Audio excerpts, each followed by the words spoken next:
Asarlarda keltiriladi, Musa alayhissalom zamonlarida yomg'ir yog'may qo'ydi. Shunda Alloh taolodan Musa alayhissalom duo qilib yomg'ir so'radi. Alloh taolodan javob bo'ldi: "Oranglarda bir gunohkor odam bor. Shu odam tufayli yomg'ir yog'mayapti." Shunda Musa alayhissalom qavmiga qarab, "Oramizda bir odam bor ekan, gunoh qilayotgan. Shu odam chiqib ketmasa yomg'ir yog'mas ekan. Shu odam chiqib ketsin" deb xitob qildi. Hech kim chiqib ketmadi. Hech kim qavmni tark qilmadi. Lekin bir qancha vaqt o'tgandan keyin yomg'ir yog'di. Shunda Alloh taologa Musa alayhissalom duo qildi: "Parvardigor, kim edi u senga osiylik qilayotgan kishi?" dedi. Alloh taolo aytdi: "Ey Musa, seni so'zingdan ajablanaman. U bandamni osiy bo'lib turgan paytda sharmanda qilmay yashirdim-u, endi tavba qilganida oshkor qilaymi?" dedi. Alloh taolo osiy bandasini ham modomiki o'zini o'zi sharmanda qilmayaptimi, nima qilyapti?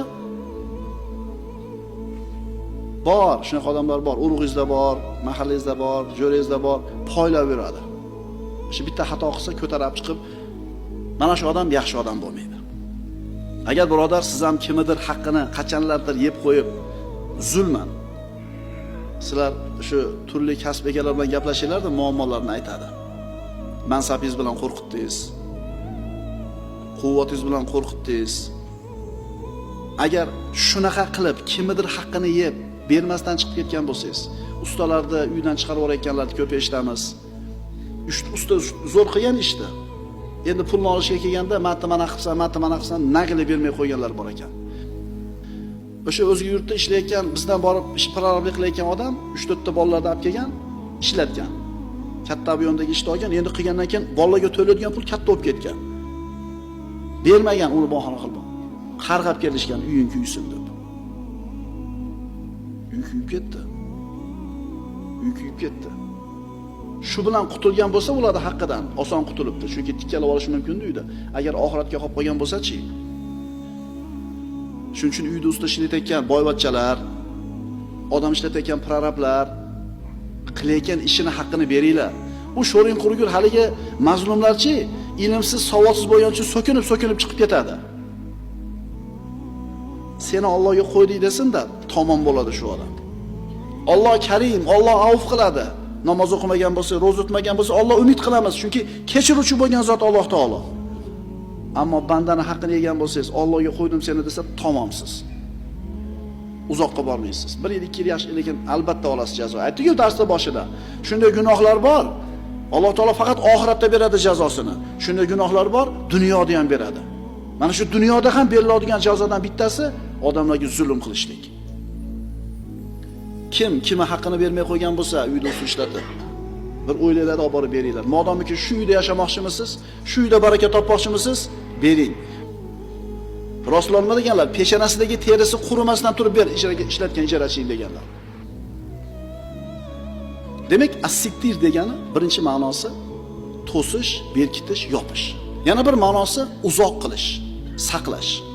Payg'ambarimiz sollallohu alayhi vasallamning zavjay mutahharalardan Oysha roziyallohu anha aytadilar: "Bir kuni meni uyimga 2 ta qizini yetalab bir ayol kishi keldi va so'randi, tilamchilik qildi. Uyda bir dona xurmo bor ekan, shu bir dona xurmoni olib chiqib berdilar Oysha onamiz roziyallohu anha. Haligi ayol xurmoni olib 2ga bo'ldida, ikkala qo'lini qo'liga tutdi, keyin chiqib ketishdi. Rasululloh huzurimga kelganlarida shu narsani zikr qildim dedilar. Shunda payg'ambarimiz sollallohu alayhi vasallam aytdilar: "Man yaliya min hadihil banat shay'an fa ahsana ilayhinna kunna lahu sitran minan nar." Kim mana shu qizlarni ishini ustida bo'lsa, ya'ni tarbiya qilishi, boqishi, rioya qilishi, ishida ustida bo'lib, ularga chiroyli muomala qilsa, ularga ihson qilsa, yaxshilik qilsa, shu qizlar bu kishi uchun do'zaxdan to'siq bo'ladi. Mana aytdik, kunna lahu sitran minan nar.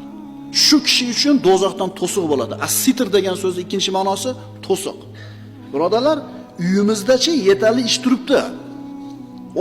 Ummatni g'amini qilib osmondan kelmasdan qizingizni tarbiya qiling, jannatga kirishingizga shu ham kifoya qiladi. Bolalarni tarbiyasi bilan shug'ullaning, qiyomatda shunga javob berasiz. Ayolingiz, farzandlaringiz haqida. O'zi sigaret chekar, ummatni g'amini gapiradi. Yerga tush birodar. Jannatga olib boradigan ishlar birodarlar o'zimizni uyimizda turibdi. Uyimizni tuzatmasdan turib tashqariga chiqib gapirishlikka ozgina nima qilaylik? Insof qilaylik, uyataylik. Chunki mana shu amalni o'zi bittamida, ikkitamida, uchtamida qiz bolani tarbiya qilib, oppoq yuvib tarab, tarbiyalab, iymon, e'tiqodda, taqvoda, hayoda tarbiyalab, balog'atga yetganda o'ziga munosib bo'lgan dindor, iymonli, taqvoli kishini topib nikohlab uzatar ekan, shu qilgan ishi, ishoninglar birodarlar, jannatga kirishligiga kifoya amal bo'lishi mumkin. Buni va'dasini bizga Rasululloh sollallohu alayhi vasallam beryaptilar.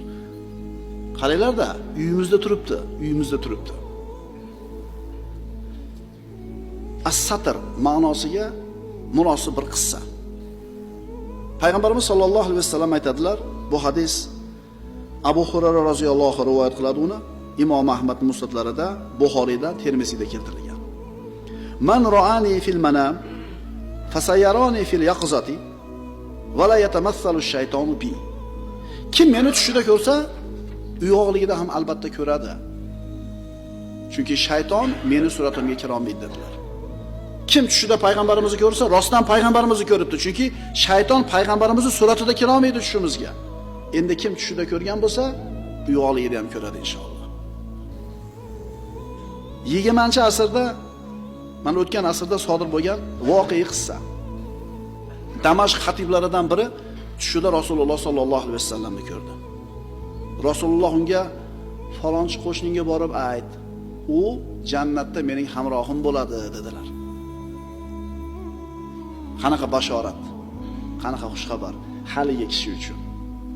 Haligi xatib uyg'ondida tushidan qattiq ta'sirlandi va Rasululloh aytgan haligi qo'shnisining uyiga bordi. Borib eshigini qoqdi. Haligi odam chiqdi, salom alaykum bo'ldi. Xullas, xatib aytdiki, menda Rasululloh sollallohu alayhi vasallamdan sizga bitta bashorat bor. Uni aytmayman. Bir amalingiz borki, shu tufayli shu bashorat aytildi. Shu amalingizni aytmasangiz, Alloh uchun qilgan bir amalingiz bor, shuni aytmasangiz, bu bashoratni aytmayman dedi. Haligi qo'shni unamadi aytishlikka. Ammo Rasulullohdan bashorat deb turibdi. Xatib ham qistab turib oldi, xullas aytadigan bo'ldi. Uylangandim dedi. Bir ayolga sovchi qo'yib uylandim. Menga turmushga chiqqanida 5 oylik xonada homilasi bor edi ekan dedi. Ya'ni benikoh bo'lgan homila. Mana endi shu yerda haydab chiqarib olsa, sharmanda qilsa haqqi bor. Lekin bu ayolni oyog'i toyilib, haqdan toyilgan ekan, meni qo'limda tavba qilishigini xohladim, yashirdim dedi. Aybini berib ketdim. Tug'adigan payti kelganida endi 4 oydan keyin tug'di. Turmushga chiqqaniga 4 oy bo'lib turib tug'ib qo'yapti. Doyani uyga olib keldim, tunda tug'di. Tong yotganda haligi bolani qo'limga oldimda jome masjidiga bomdod namoziga kech qolibroq chiqdim.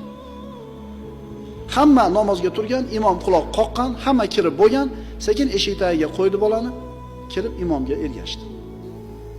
Namozni o'qib bo'ldi, tashqariga chiqsa odamlar to'planib turibdi.